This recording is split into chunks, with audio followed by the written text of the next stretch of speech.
प्रभु जब अपनी शक्तियों का प्रकाश करते हैं तो लगता है कोई त्रिभुवन में जिसकी रक्षा नहीं कर सकता। उसकी रक्षा के लिए मां भवानी दुर्गा अपना भयानक रूप धारण करके महिषासुर आदि दैत्यों का मर्दन करती है।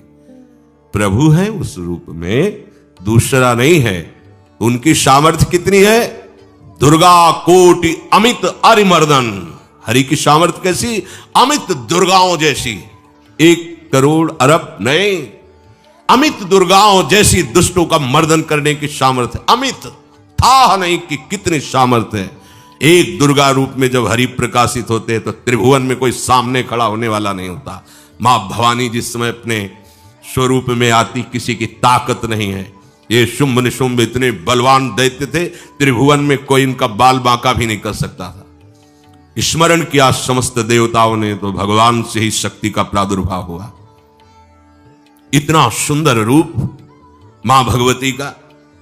शुंभ निशुंभ के पार्षद घूमते रहते थे, उन्होंने देखा, जाके बताया कि आपके महल में जितनी सुंदरियां उसकी दासी बनने योग्य भी नहीं है, ऐसी सुंदरी का हमने दर्शन किया। बोले मेरा जाके परिचय बताओ। बोले ऐसा नहीं लगता कि आपके परिचय बताने से केवल आ जाएंगे। तो उनका अगर ऐसा नहीं तो केश कर्षण निर्धुता गौरवा मां गरिष्यति, उसके गौरव को धूल में मिलाते हुए बाल पकड़कर घसीट कर हमारे पास लाओ। मार्कंडेय पुराण। उनके पार्षद गए और बताया हमारे मालिक शुंभ निशुंभ है, उनका आदेश है कि आप महल में चलो और आदर सहित, अगर आप ऐसा ना करते हैं तो मैं आपका निरादर करते हुए बाल पकड़कर घसीटते हुए ले जाऊंगा। देवी जी ने मुस्कुरा दिया और कहा अपने मालिक से कह दो जाकर के कि हम उसी की आज्ञा पालन करती है जो हम पर युद्ध में विजय प्राप्त कर ले। वो जाके बोले हाँ वो तो मत वाले, त्रिभुवन में कोई जोड़ ही नहीं था।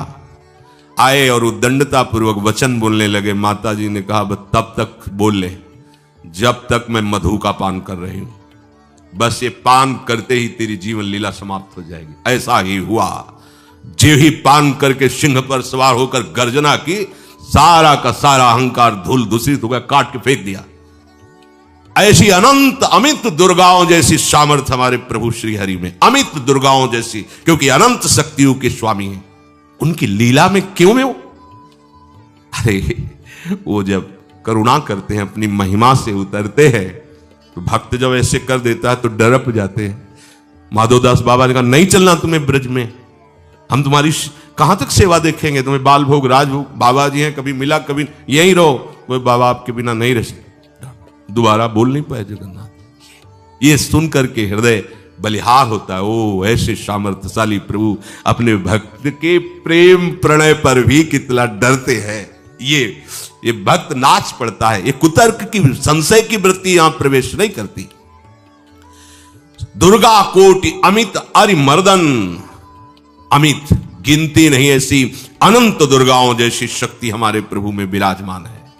शक्र कोटि सत सरिष विलासा। आहा, अरबों इंद्र जैसा विलास प्रभु में। अरबों, एक इंद्र त्रिभुवनपति है, अरबों इंद्र के समान प्रभु का ऐश्वर्य है। और नवशत कोटि अमित अवकाशा, जिस एक आकाश के लिए गरुड़ जी से कह रहे हैं कि मच्छर से लेकर आप तक उड़ते हुए पार पाए, बोले ऐसे अरबों आकाश के समान अवकाश है प्रभु में।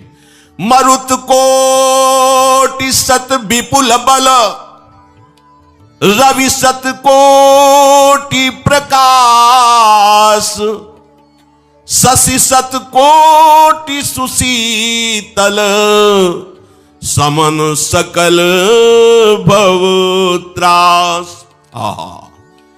अरबों पवन के समान महान बल है। अगर त्रिभुवन में कोई बल है तो पवन में बल है, वायु बल। बड़े बलवान देवता, बल में इनके समान कोई नहीं। इन्हीं के अंश से प्रकट होते पवन पुत्र हनुमान, और इन्हीं के अंश से प्रकट होते पवन पुत्र भीम। बेजोड़ बलशाली महात्मा, दोनों महात्मा बेजोड़ बलशाली। जेहगिरि चरण दे हनुमंता, चले उस